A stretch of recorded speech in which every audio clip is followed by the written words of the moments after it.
Hey friends and mountain movers, I hope everyone's having a great 2024.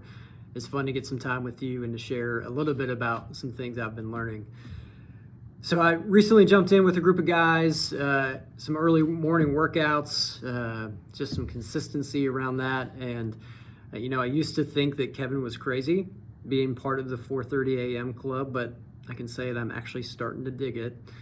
As part of that process, it's definitely exposed some things for me that I think maybe we can even connect back to some of our work life or leadership. So it exposed that I really thought I was a lot better than I actually am, or maybe some areas that I wasn't working on that I should be. I also saw what was good and what good looked like, and that exposed to me some areas of opportunity. But I also noticed that I very quickly started drifting towards comparison. And that ended up being, not surprisingly, discouraging to me. I think we all need to be reminded at times of just how easy it is for us to get drawn into comparison, especially, even this group of the Mountain Mover Army. It's filled with a bunch of successful, high-performing, high-achieving folks that it's easy to look at and compare to. One way that played out recently was this group, we did a 1 mile fitness test to see how fast you could run a mile. And my results were at least 30 seconds better than they would have been the 3 months before I started jumping in with these guys. And that should have been super encouraging. But in fact, instead of focusing on the progress I'd made and the outcome and the results from that, I was focused on the fact that I was second to last in the group. And I was comparing to others instead of thinking about, man, what great progress I've made, and I'm so thankful I'm doing this.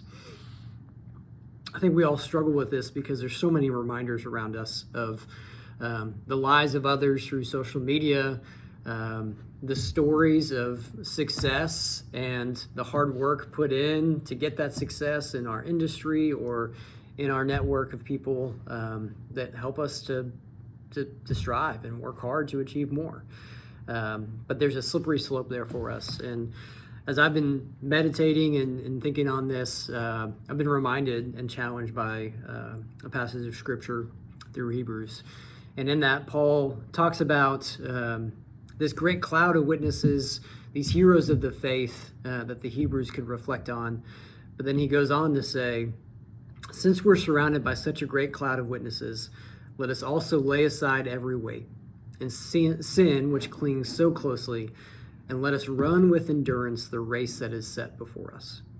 Looking to Jesus, the founder and perfecter of our faith, who for the joy that was set before him endured the cross, despising the shame, and is seated at the right hand of the throne of God. You see, each one of us has a race that has been set before us. It's not someone else's race. They can't run ours, we can't run theirs. And we may have different races.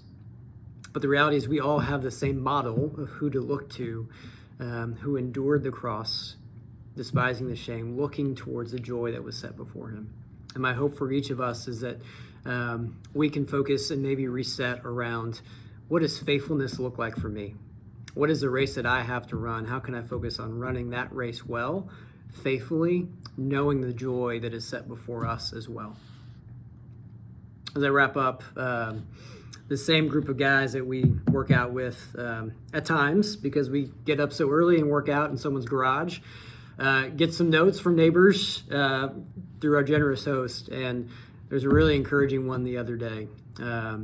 He was talking about, man, you guys were getting at it this morning, and my friend responded, he's like, man, we're just a bunch of mediocre guys just trying to show up and get better. And his neighbor responded, and what's cool about this is his neighbor is a gentleman I haven't met, but his name is Clint Bruce, a former Navy SEAL, an author in the leadership space, and just a cool dude, a beast of a man. And he replied back to my friend saying, I only rate mediocre dudes based on input, not on output. Output is deceptive. A lot of things can factor into output, whether it's natural gifts, advantage and resources, disadvantaged opposition. Input is the only thing we can author and control.